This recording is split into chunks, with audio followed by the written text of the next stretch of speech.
Hi, this is Dr. Mikey Park, coming to you again from UW. Today I want to talk to you a little bit about energy and its relationship with the quantity that we call mass. So, energy is the answer to the question, what is stuff made out of? The relationship between energy and mass is described by one of the most famous equations in physics, E equals mc squared. The c here stands for the speed of light.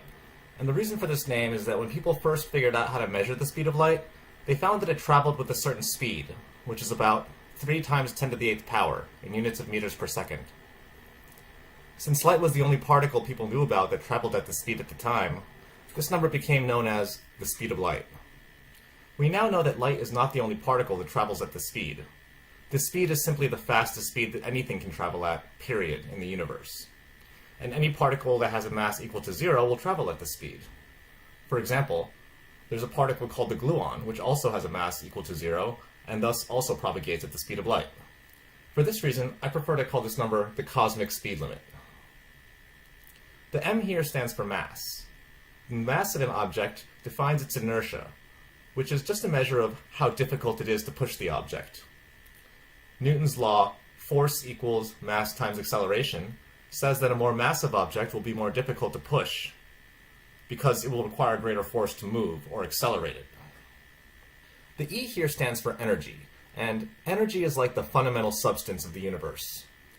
The energy of an object really defines its existence in the sense that decreasing the energy of an object, like a photon, to 0 amounts to fading it out of existence. In fact, the energy density of the entire universe is very slowly but surely decreasing with time. In many, many trillions of years, the universe itself will fade out of existence, which is its ultimate fate.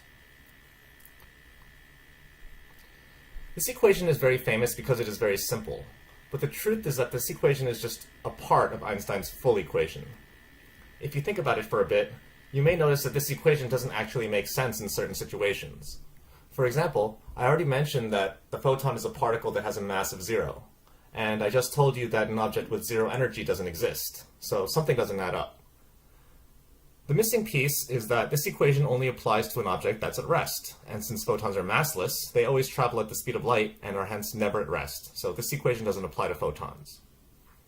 The full equation, which applies to all particles including photons, reads E squared equals m squared times c to the 4th power plus p squared times c squared. And here the p stands for momentum. Momentum is a measure of how much motion an object has. If an object is at rest, then its momentum is 0. And you may know this from the equation momentum equals mass times velocity. Thus we can see that for the special case of an object at rest, momentum equals 0, and so the full equation reduces to the famous version.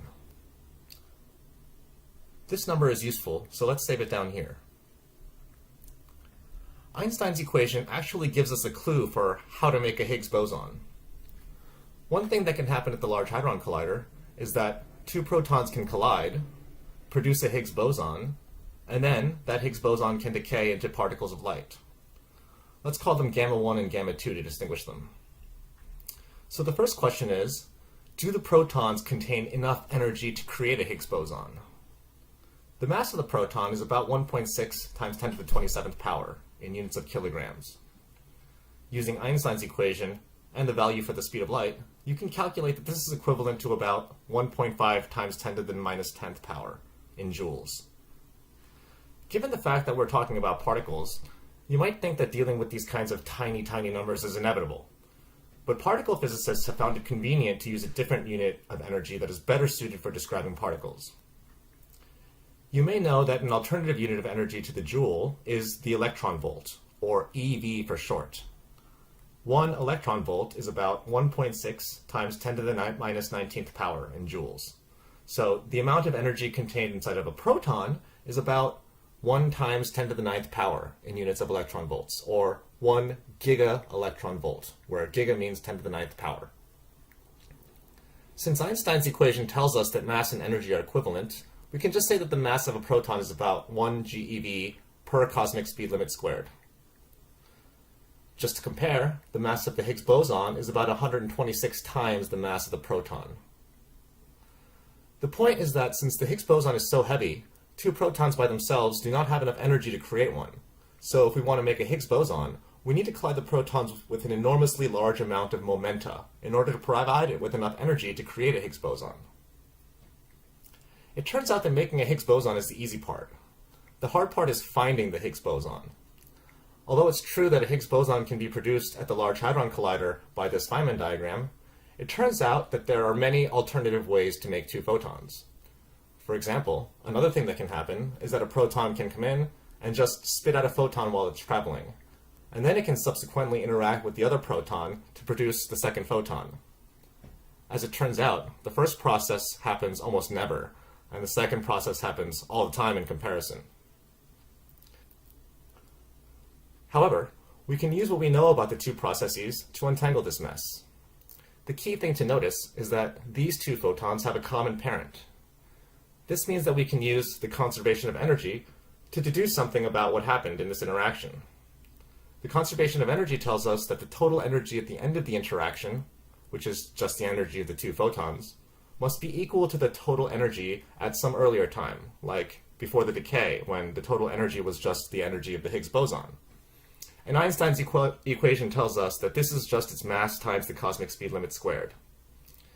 In the bottom diagram, the energies of the two photons have no such correlation.